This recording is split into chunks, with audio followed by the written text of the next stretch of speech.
एक दोस्त की पार्टी में मेरी मंगेतर और यंग मास्टर गया, मेरे सामने ही एक जोशीला फ्रेंच किस करते हैं। मैं इतने गुस्से में आ जाता हूँ कि वहीं अपना वाइन ग्लास तोड़ देता हूँ, लेकिन वे दोनों हंसते हुए कहते हैं कि ये तो बस एक गेम है और मैं इसे बहुत गंभीरता से ले रहा हूँ। मैं फर्श पर बिखरे टुकड़ों को देखता हूँ और मुस्कुरा देता हूँ। ठीक है, अगर ये गेम है तो खेलते रहते हैं। गेम फिर से शुरू होता है और इस बार मैं हार जाता हूँ। मैं बिना एक पल सोचे डेयर चुन लेता हूँ। वे मुझे कमरे में किसी भी लड़की को किस करने का डेयर देते हैं। लिली सोफे पर बिल्कुल आराम से बैठी है, उसके चेहरे पर वो भाव है जो साफ कह रहा है कि वो पूरी तरह यकीन करती है कि मैं उसे ही चुनूंगा। अफसोस, वो बुरी तरह निराश होने वाली है। मैं सीधे नीना फ्रॉस्ट की तरफ बढ़ता हूँ, वही जिसे मार्कस कभी पा नहीं सका। ये एक कदम लिली और उसके पूरे गुट को हक्का बक्का कर देता है। इलाई, तुम क्या कर रहे हो? लिली, यही है। मार्कस सबसे दुखी चेहरा बनाकर मुझे घूरता है, फिर बेशर्मी से कहता है, इलाई, हम सच में बस एक गेम खेल रहे थे, तुम हम पर भरोसा क्यों नहीं करते? मैं ठंडी हंसी हंसता हूँ और बिना रुके जवाब देता हूँ, इतने गर्म सीन के बाद अगर पास में बिस्तर होता तो तुम उसका भी इस्तेमाल कर चुके होते, और तुम कह रहे हो ये सिर्फ गेम था? समझते हो मुझे 3 साल का बच्चा? जैसे ही मैं नीना की तरफ बढ़ता हूँ, मेरी आंख के कोने से दिखता है कि मार्कस का सुंदर चेहरा गुस्से से विकृत हो रहा है। उसके हाथ मुट्ठियों में बंध जाते हैं। अंदर से मैं थोड़ा घबराया हुआ हूँ। नीना की उपस्थिति ही इतनी भारी है कि उस तक पहुंचने से पहले ही लगता है जैसे वो मुझे पूरा निगल जाएगी, लेकिन मैं अपना चेहरा शांत रखा हूँ। नीना मुझे सच्ची जिज्ञासा से देख रही है, जैसे उसे बेसब्री हो ये देखने की कि मैं आगे क्या करता हूँ। मैं खुद को उसके पास तक जाने पर मजबूर करता हूँ और धीरे से पूछता हूँ, सी नीना, क्या तुम मुझे याद करती हो? वो हल्के से सिर हिलाती है। उसे जंगल में मेरे साथ हुई मुलाकात याद है। फिर हल्की मुस्कान के साथ वो पूछती है, आज जंगल में भटके नहीं? ये सुनकर मेरे पैर लड़खड़ा जाते हैं। ये औरत बिल्कुल नहीं रुकती। नीना, तुमने पिछली बार कहा था कि अगर कभी मुझे मदद की जरूरत हो तो मैं तुम्हारे पास आ सकता हूँ। क्या वो पेशकश अभी भी है? मैं सावधानी से पूछता हूँ। नीना के दोस्त एक दूसरे को देखते हैं। उन्हें साफ लग रहा है कि हमारे बीच कुछ है। लिली और उसका गुट मक्खियां पकड़ रहे हैं, मुंह खुले के खुले। उनमें से कोई यकीन नहीं कर पा रहा कि मैं फ्रॉस्ट परिवार की मुखिया को इतने सहज तरीके से जानता हूँ। मार्कस उस औरत के साथ मुझे बेतकल्लुफी से बात करते देखता है जिसके लिए वो दीवाना है, और उसका चेहरा भद्दे गहरे लाल रंग का हो जाता है। मैं लगभग सुन सका हूँ कि उसके दिमाग में क्या चल रहा है। किसी देहाती गंवार को क्या हक है कि पहाड़ों से आए किसी देहाती को नीना फ्रॉस्ट से बात करने का क्या हक है? नीना अपना गिलास रखती है और मुझे इशारे से पास बुलाती है। मैं उसके पास जाता हूँ और करीब से देखने पर उसका चेहरा बिल्कुल अद्भुत है। मैं खुद को घूरते हुए पकड़ लेता हूँ। उसकी पलकें अविश्वसनीय रूप से लंबी हैं। उसकी त्वचा बेदाग है। ये अपनी त्वचा की देखभाल कैसे करती है? तुम्हें किस चीज में मदद चाहिए? नीना ऊपर देखकर पूछती है। मैं काफी देर के लिए हिचकिचाता हूँ। मैं सीधे ये तो कह नहीं सकता कि मैं उसे किस करना चाहता हूँ। क्या होगा अगर वो मुझे बाहर निकाल दे? कमरे में सबकी नजरें मुझ पर टिकी हैं। मैं दांत भींचता हूँ, तेजी से झुकता हूँ और उसके गाल पर एक झटपट किस कर देता हूँ। नीना के दोस्तों के जबड़े लगभग फर्श पर गिरने वाले हैं। उन्हें यकीन नहीं आ रहा कि किसी ने अभी अभी नीना फ्रॉस्ट को किस किया। क्या यह लड़का अभी तबाह होने वाला है? जैसे ही ये होता है, मैं पलटता हूँ और वहां से भागने की कोशिश करता हूँ, लेकिन वो मुझे पकड़ लेती है और सोफे पर अपने बगल में खींच लेती है। नीना मुझे शर्मिंदगी से तड़पते देखती है और मजे लेने का फैसला करती है। किस करके भागोगे? वो आंखें सिकोड़ कर देखती है। मैं सबसे बेकार जवाब दे बैठता हूँ, ये एक डेयर था, मैं हार गया था। वो साफ मानने को तैयार नहीं है तो मैं जल्दी से समझाने लगा हूँ, मुझे उन जैसी लड़कियां पसंद नहीं, जो चाहे उन्हें ले जाएं, उनमें से कोई भी तुम्हारे जैसी नहीं। नीना ठाका लगाकर हंसती है। तुम्हें मैं पसंद हूँ? मैं उस खूबसूरत चेहरे को देखता हूँ और बिना एक पल रुके सिर हिला देता हूँ। मतलब इतनी खूबसूरत और ताकतवर इंसान को कौन पसंद नहीं करेगा? और सुना है कि उनका फिगर भी कमाल का है। कहते हैं उनके टोन डेब्स हैं, पक्का नहीं पता। नीना का चेहरा एक साथ चिढ़े हुए और मजे लेने वाले भाव से भर जाता है। उसे अभी अभी एहसास हुआ है कि वो मेरे दिमाग की हर बात सुन सकती है। वो हाथ बढ़ाकर मेरे सिर पर एक शपथ लगाती है, बदतमीज कहीं के, किस करना तो एक बात थी, अब मेरे फिगर का मुआयना भी करोगे? मैं उसे नाराजगी से देखा हूँ। ये तो सच्ची तारीफ थी, दोनों एक जैसी बातें नहीं है। उसकी एक सहेली ये सुनकर मुंह का पानी थूक देती है। वे जल्दी से हमसे मुंह फेर लेती हैं। लिली का चेहरा पूरी तरह काला पड़ जाता है और वो आंखों में आग लिए मेरी तरफ तेज कदमों से आती है। एली, तुम्हारा दिमाग खराब हो गया है, अभी यहाँ आओ। मेरे अंदर ठंडे गुस्से की एक लहर उठती है। मैं लापरवाही से नीना के कंधे पर अपना हाथ रख देता हूँ और सबसे मासूम चेहरा बना लेता हूँ। मिस लिली, ये तो बस एक गेम है, आप इतनी परेशान क्यों हो रही हैं? मैंने अभी नीना को फुल ऑन फ्रेंच किस तो दी भी नहीं है। ये सुनते ही मार्कस की आंखें तुरंत लाल हो जाती हैं। वो फट पड़ता है। इलाई, तुमने हद पार कर दी। लिली और मैं सच में बस एक गेम खेल रहे थे। वो तुम्हारी मंगेतर है, हमारे बीच कुछ नहीं है। मैं एक पल के लिए भी नहीं रुकती। मैं आंखें घुमाती हूँ और व्यंग्य को बाहर आने देती हूँ। ओह, तो तुम्हें पता है कि वह मेरी मंगेतर है? तो फिर तुम उसे मेरे सामने फ्रेंच किस क्यों कर रहे थे? इसके बारे में सोचा भी नहीं, है ना? अब जब तुमने उसे चूमते देख लिया जिसे तुम कभी पा नहीं सके, तो अचानक तुम्हें तकलीफ हो रही है? चाहते हो कि मैं फिर से करूं? बस तुम्हारी नसों में जलन पैदा करने के लिए, तुम बेशर्म दो मुंह सांप। और बस मैं झुककर नीना के गाल पर फिर से एक किस कर देती हूँ। नीना हल्के से अपना हाथ मेरी कमर पर रखती है। वह मुझे देखते हुए पूछती है, क्या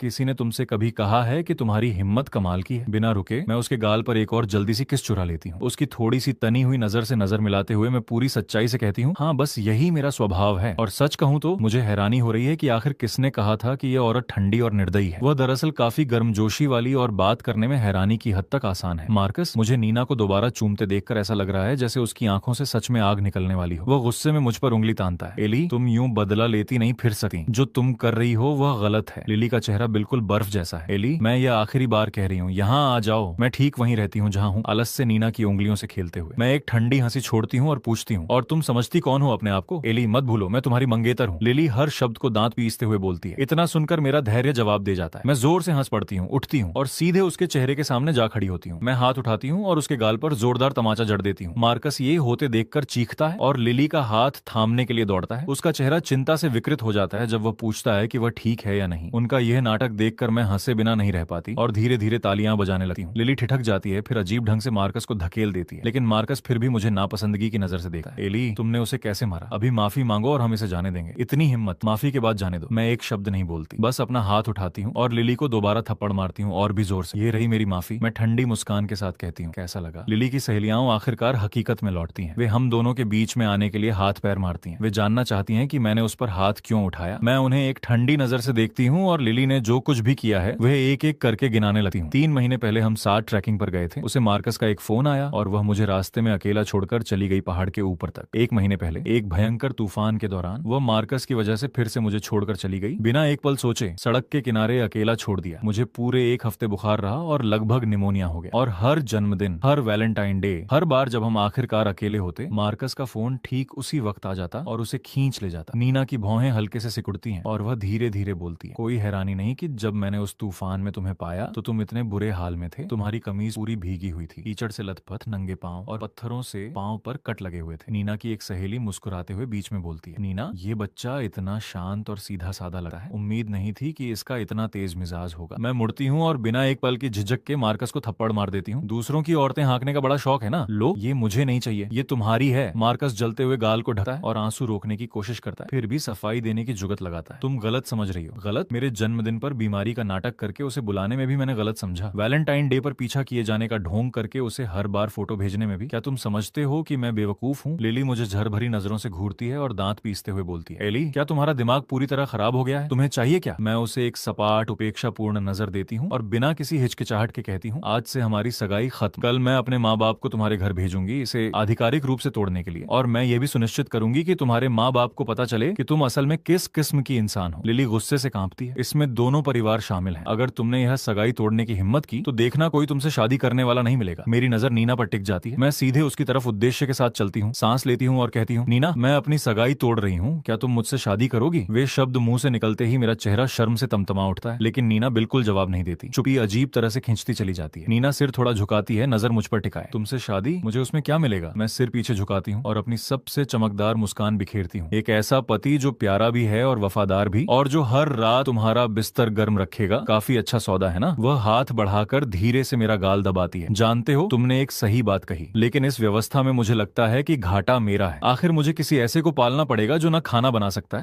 और दिन भर बिल्कुल कुछ नहीं करता। नीना, तुम इतना पैसा कमाती हो, तुम्हें साफ जरूरत है किसी ऐसे की जो उसे सही तरीके से खर्च करने में मदद करे। और सच कहूं तो आरामदायक जिंदगी कौन नहीं चाहता? जब मेहनत न करनी पड़े तो क्यों करें? मैं उसका हाथ थाम लेती हूँ और कसकर पकड़ लेती हूँ। ओह, और एक बात और, राउंड परिवार में जुड़वा बच्चों के जीन्स हैं। जरा सोचो, एक जैसे 2 प्यारे प्यारे बच्चे। गाल दबाता हाथ एकदम रुक जाता है। ये बच्चा अभी कुछ तय भी नहीं हुआ और ये पहले से बच्चों के सपने देख रहा है। इसका दिमाग बहुत तेजी से इधर उधर कूदता है। फिर भी एक जैसे 2 नन्हे बच्चों का ख्याल कुछ लुभावना सा लगता है। वह अपनी घड़ी पर नजर डालती है। उसकी आवाज तेज और निर्णायक हो जाती है। कल सुबह 9 बजे अगर विवाह पंजीकरण कार्यालय में नहीं पहुंचे तो शार्कों का खाना बन जाओ। रुको, क्या इसका मतलब हाँ है? मैं पलकें झपकाती हूँ, पूरी तरह उलझी हुई। वो मुझे एक नजर से तोलती है। क्या मुझे दोबारा कहना होगा? नहीं नहीं नहीं। मैं तेजी से सिर हिलाती हूँ। नीना उठती है, मेरा हाथ थामती है और मुझे दरवाजे की तरफ ले चलती है, लेकिन मार्कस अचानक आगे बढ़कर रास्ता रोक लेता है। वह नीना को देखता है, आंखें चौड़ी और बेबस। मेरे भाई की पहले से एक मंगेतर है। वह बस बिना सोचे बोल रहा था, एक बेवकूफी भरा मजाक। मैं उसकी तरफ से माफी मांगता हूँ। मार्कस को इस हाल में देखकर मैं आंखें घुमाए बिना नहीं रह पाती। अंदर से हंसी आ रही है, इस पर असर जल्दी पड़ा। नीना शांति से अपनी जैकेट मेरे कंधों पर डाल देती है और सपाट स्वर में कहती है, तुम रास्ते में हो। मैं कुछ कहने ही वाली थी, लेकिन ये लाइन सुनकर मैं हंसी से फट पड़ती हूँ, खासकर जब मार्कस का चेहरा देखती हूँ। बेचारे ने सच में सोचा था कि ये काम करेगा। मार्कस मुझे नफरत भरी नजर से देखता है और मुठ्ठियां भींच लेता है। मैं हैरान सा भाव बनाती हूँ। तुम्हें लिली पसंद नहीं है क्या? अभी तो तुम सबके सामने उसे चूम रहे थे, अब मैं उसे तुम्हें सौंप रही हूँ। खुश क्यों नहीं हूँ? मैंने तो तुम्हारी खातिर अपने लिए एक नया रिश्ता भी ढूंढ लिया। मार्कस की नजर बेबसी से नीना पर जाती है। मन ही मन, जब नीना सामने है तो लिली की क्या औकात? 100 लिलियां भी नीना के एक अंश के बराबर नहीं। वह खुद को संभालने की कोशिश करते हुए जीभ दबाता है। जो तुम कर रहे हो, क्या उसे माँ पापा की मंजूरी है? मैं उसे पूरी हिकारत से देखती हूँ। जाहिर है कि मंजूरी होगी, मैं उनका सगा बेटा हूँ। तुम्हें खूब पता है कि वे मुझसे मुझसे कितना प्यार करते हैं, अनजान मत बनो। ये बात मार्कस को एक थप्पड़ की तरह लगी है। उसकी आंखें लाल हो जाती हैं। जब से मैं राउंड परिवार में वापस आया हूँ, परिवार ने मुश्किल से उसे वक्त दिया है। घर की हर अच्छी चीज पहले उसी के पास जाती थी, अब उसे तब तक इंतजार करना पड़ता है जब तक मैं अपनी पसंद नहीं चुन लेता। फिर लूना अपना हिस्सा नहीं ले लेती और उसके बाद जो बचता है वो उसे मिलता है। जब माँ और पापा घर कुछ लेकर आते हैं तो उनका पहला ख्याल हमेशा मेरा होता है। अगर मार्कस किसी चीज की तरफ हाथ बढ़ाता है तो मार्गरेट उसे रोक देती है और कहती है कि वो मेरे लिए है। सालों तक वो राउंड परिवार का लाडला और चहेता था, अब पासा पलट गया है और यह नाराजगी उसे अंदर से खाई जा रही है। मैं नीना की बाह अपनी बाह में डालता हूँ और उसे बाहर की तरफ ले चलता हूँ। चलो। मार्कस का चेहरा अंधेरा हो जाता है। वो लिली को एक तीखी नजर देता है और मन में सोचता है, वो ऐसी औरत क्यों अपनाए जिसे एली ने ठुकरा दिया। गाड़ी के पास पहुंचकर मैं अपने आप पिछला दरवाजा खोलने लगा। क्या मैं तुम्हारा ड्राइवर हूँ? नीना सपाट लहजे में कहती। मैं चुपचाप पिछला दरवाजा बंद करके आगे वाला खोल लेता हूँ। अंदर से मैं डरा हुआ हूँ। ये औरत इतनी रौबदार है, क्या मेरी जान को सच में खतरा है अभी? नीना मेरा चेहरा देखती है और हल्की हंसी के साथ सिर हिलाती है। इतने नर्वस हो तो संभालोगे कैसे? फिर कहती है, आराम करो, मुझे कागजात पर दस्तखत होने से पहले विधवा नहीं बनना। मैं उसकी तरफ सिर झुकाता हूँ। सच में समझ नहीं है इससे तुम्हारा मतलब क्या है? नीना हल्की मुस्कान देती है और बस इतना कहती है, कल सुबह 9 बजे विवाह पंजीकरण कार्यालय। क्या मुझे एक बार और याद दिलाना होगा? मैं जल्दी से सिर हिलाता हूँ। नहीं नहीं, याद है मुझे। नीना मुझे अपना फोन देती है। मैं तकलीफ भरे नाटकीय भाव से अपना नंबर सेव करता हूँ। इधर मार्कस हमारे पीछे बाहर आ गया है और बस इतना देख पाता है कि नीना की गाड़ी मुझे लेकर निकल जाती है। लिली कुछ पल बाद बाहर आती है, उसका गुस्से से भरा चेहरा देखती है और चिंता से पूछती है, मार्कस क्या हुआ? मार्कस कड़वे स्वर में बोलता है, लिली मुझे घर जाना। क्या पता एली माँ पापा से कुछ कह दे। लिली उसके कंधे पर बांह डालती है। उसकी आवाज में तनाव है। देखो, इस बार गलती हमारी थी। एली का नाराज होना समझ आता है, पर चिंता मत करो, मैं उसे तुम पर हावी नहीं होने दूंगी। मार्कस की आंखें और लाल हो जाती। हमने तो बस एक खेल खेला था। सच में समझ नहीं आता एली को इतनी तकलीफ क्यों हुई। अंदर से मार्कस चुपचाप संतुष्ट है, लेकिन वो घायल भाव का नकाब पहने रहता है। तुम उसकी मंगेतर थी, लेकिन वो तो बस एक देहाती लड़का है जो पहाड़ों से निकला है। वो कभी तुम्हारे काबिल नहीं था। लिली की आंखों में मेरे लिए हिकारत भरी है, जैसे उसके परिवार में शादी करना कोई विशेषाधिकार हो जिसके लिए मुझे आभारी होना चाहिए था। वो मार्कस को अपने करीब खींचती है और धीरे से फुसफुसाती है, चिंता मत करो, मुझे तुम चाहिए एली, और मेरा तो बस एक पारिवारिक व्यापारिक समझौता था। मार्कस सिर झुकाता है, उसकी आंखों में संतोष की एक चमक कौंधती है। एली, अरे एली, इससे क्या फर्क पड़ता है कि तुम राउंड परिवार के असली वारिस हो। लिली भी तुम्हें नीची नजर से देखती है। वो उसके पास सरकता है। लिली, उसके बारे में ऐसे मत बोलो। हकीकत में वो हर मौके पर लिली के सामने मेरी बुराई करता रहता है। बहरहाल उसे भूलो। चलो मैं तुम्हें घर छोड़ दूं इससे पहले कि एली कोई और पेच फंसाए। नीना मुझे वापस राउंड परिवार की हवेली तक छोड़ती है। जैसे ही मैं उतरने वाला होता हूँ, अचानक एक साहसी छोटे खरगोश की तरह आगे लपक कर उसके गाल पर एक चुंबन दे देता हूँ और भाग खड़ा होता हूँ। मैं पहले से दौड़ लगा चुका होता हूँ और कंधे के ऊपर से चिल्लाता जाता हूँ। नीना मेरी घबराई हुई भाग दौड़ देखती है, एक हाथ उठाकर अपने गाल को छूती है और हल्के से हंस देती है। क्या बेपरवाह कायर है। वो अभी गाड़ी निकालने ही वाली थी कि एक और गाड़ी तेजी से घर की तरफ आती है और सीधे गेट पर रुकती है। लिली और मार्कस उतरते हैं। मार्कस की आंखें नीना को देखते ही चमक उठती हैं और वो उसकी तरफ बढ़ने लगता है, लेकिन नीना पहले ही जा चुकी होती है। एक्सीलेटर दबाकर बस 2 टेल लाइट्स दूर होती धुंध में गुम। मार्कस जबड़ा भींच लेता है, जलन से धधकता हुआ। वो सच में समझ नहीं पाता कि उस पहाड़ी देहाती एली के मुकाबले उसमें क्या कमी है। एली नीना के इतने करीब कैसे जा सकता है जबकि वो उसके पास भी नहीं फटक सकता। लिली उसके बगल में आकर खड़ी होती है और पूछती है कि क्या वो उसके साथ अंदर चले। मार्कस सिर हिलाता है। जब तक नीना उसकी नहीं हो जाती वो लिली को बैकअप के तौर पर जाने नहीं दे सकता। घर के अंदर मैं लूना से बातें कर रहा होता हूँ कि अचानक पीछे से नफरत की एक लहर मुझसे टकराती है। कमबख्त एली, बाहर उसके साथ कुछ क्यों नहीं हुआ? ये सब मेरा होना चाहिए था। मैं पलटता हूँ और दरवाजे पर खड़े मार्कस से नजरें मिलाता हूँ, आंखों में जर भरा हुआ। जैसे ही उसे एहसास होता है कि मैं उसे देख रहा हूँ, वो जल्दी से नजरें झुका लेता है, लेकिन बहुत देर हो चुकी थी। उस नजर ने सब कह दिया। वो मुझे मरा हुआ देखना चाहता है। इतनी जल्दी वापस? डर लगा कि माँ पापा को बता दूंगा तुमने क्या किया। लूना और मार्गरेट जो मार्कस का स्वागत करने जा रही थी पीली पड़ जाती हैं और मुझे घूरने लगती हैं। फिर उन्हें एहसास होता है कि मेरे होंठ हिले ही नहीं। रुको, क्या अभी उन्होंने एली के विचार सुने? तीनों अभी इस उलझन में ही हैं कि मेरे विचारों से कुछ ऐसा सुनाई देता है जिसके लिए कोई तैयार नहीं था। उन्हें पता चलता है कि मार्कस ने अपने सगे माता पिता को पहले ही ढूंढ लिया है और कि आने वाले समय में वो और लिली मिलकर राउंड परिवार को बर्बाद करने की साजिश रचेंगे। वो किसी को लूना को कार से कुचलवाने का भी इंतजाम करेगा और इसे शराब पीकर गाड़ी चलाने की दुर्घटना का रूप देगा। लूना जैसी दयालु इंसान को इस तरह निशाना बनाए जाने का ख्याल मेरे सीने में एक तेज दर्द पैदा कर देता है। लूना के हाथ बेकाबू होकर कांपने लगते हैं। वो खुद को शांत रखने की कोशिश करती है। मार्गरेट विक्टर का हाथ इतनी जोर से पकड़ लेती है कि वो कराह उठता है। विक्टर अपनी पत्नी का चेहरा देखता है, चिंता से तना हुआ, और धीरे से उसका हाथ थपथपाता है। वो उसे दिलासा देने की कोशिश करता है,